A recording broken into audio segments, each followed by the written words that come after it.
Fala galera, eu sou Felipe Amaral, analista de infraestrutura e DevOps aqui da CID-TS e hoje vamos falar sobre o Kafka. Roda a vinheta.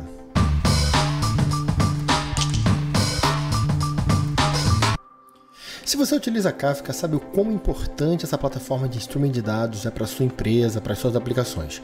E hoje você vai ver as 10 melhores práticas para otimizar a sua implantação e deixar o seu Apache Kafka redondinho.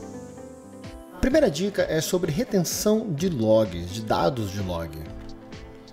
O Kafka possui várias opções para configuração de logs. Embora as configurações padrão já atendam a maioria das empresas, dar uma personalizada nelas vai garantir que os logs não virem um problema a longo prazo.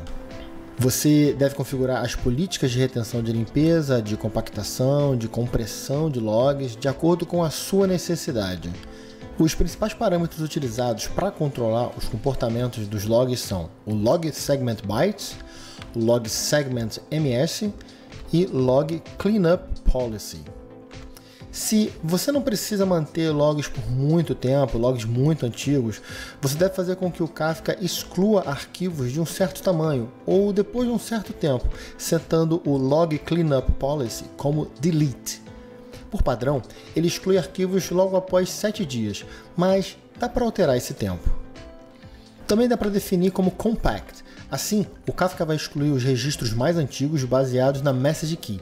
O processo de compactação vai olhar cada chave de um tópico para manter apenas o último valor, excluindo também duplicatas.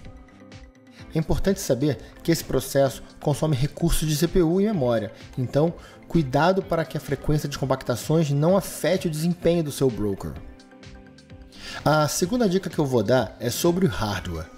Sabe que o Kafka pode precisar de muito menos recursos do que você imagina? Quem não é muito familiarizado com o Kafka acaba superestimando as necessidades da solução.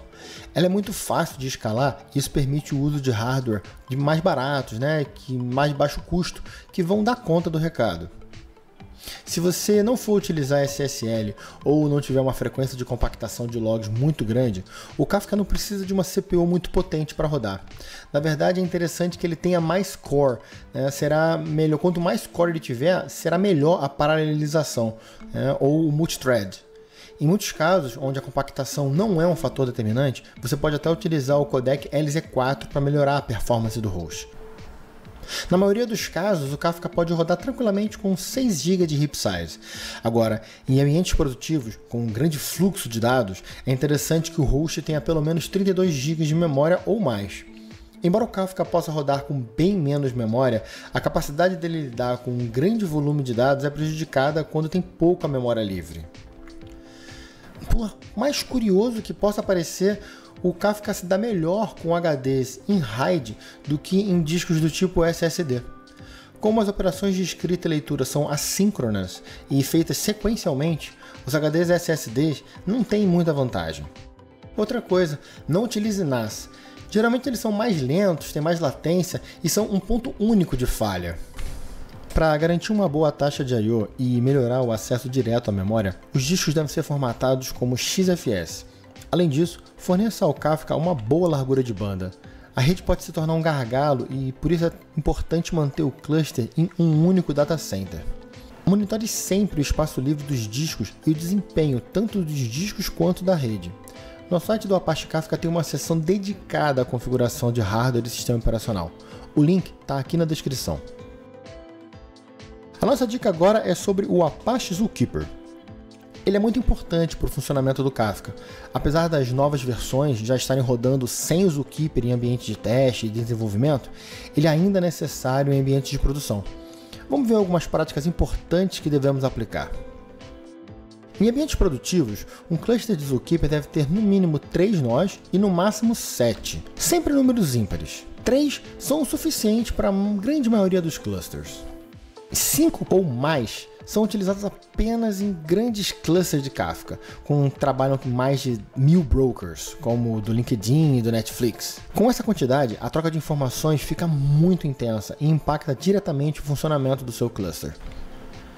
Ao contrário do Kafka, o Zookeeper trabalha muito bem com discos SSD. Além disso, separar o armazenamento de logs e desabilitar o swap também ajudam a melhorar a performance do Zookeeper.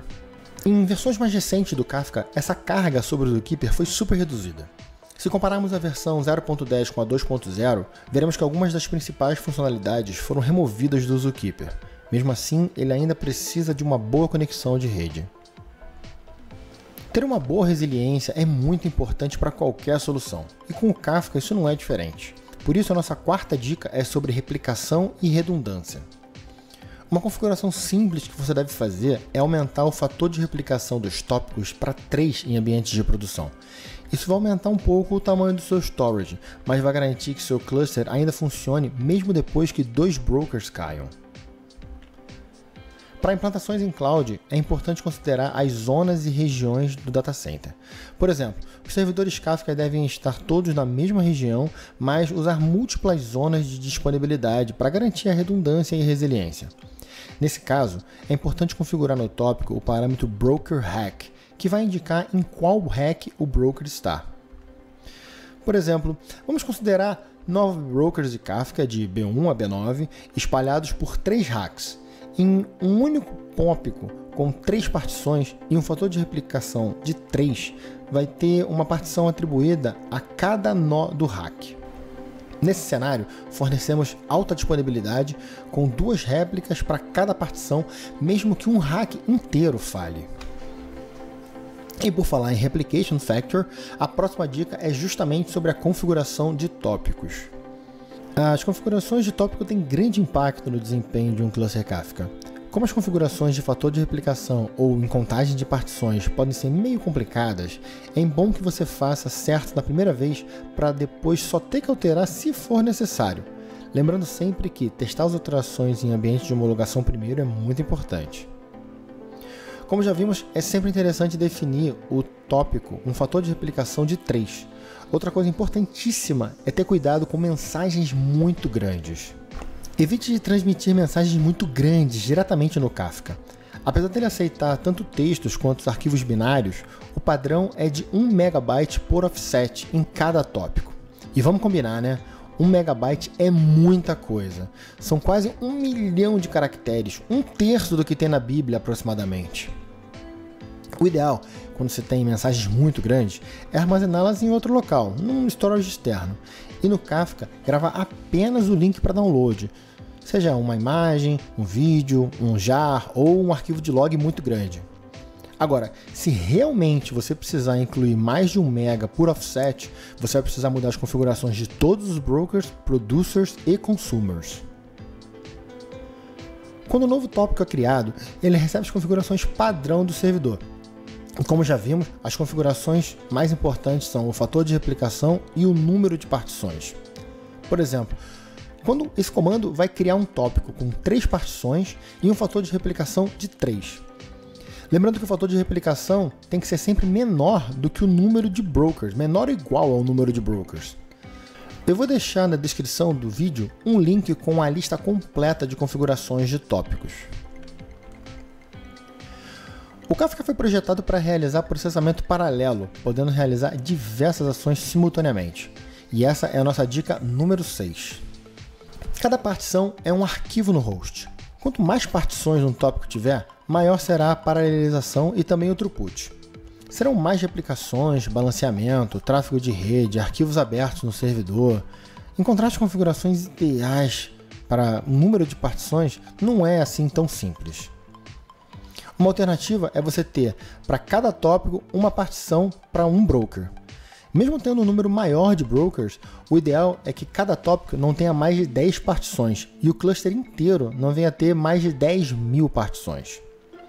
O número de partições é definido durante a criação de um tópico e é muito importante acompanhar o funcionamento do Kafka para aumentar o número dessas partições se necessário.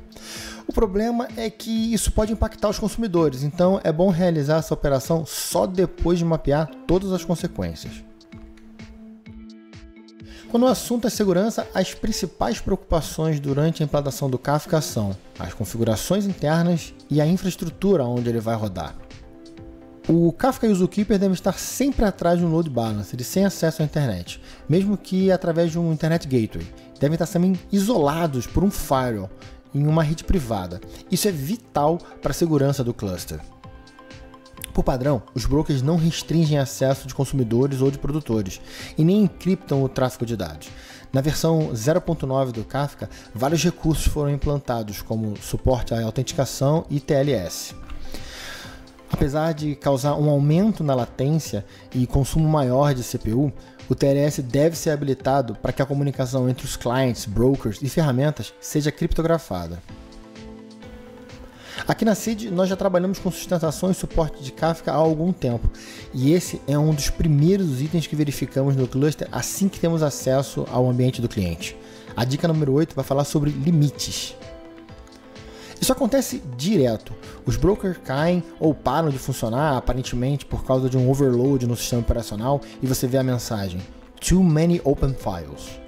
Isso acontece quando os tópicos foram criados com muitas partições e réplicas, mas o limite do Linux não foi ajustado.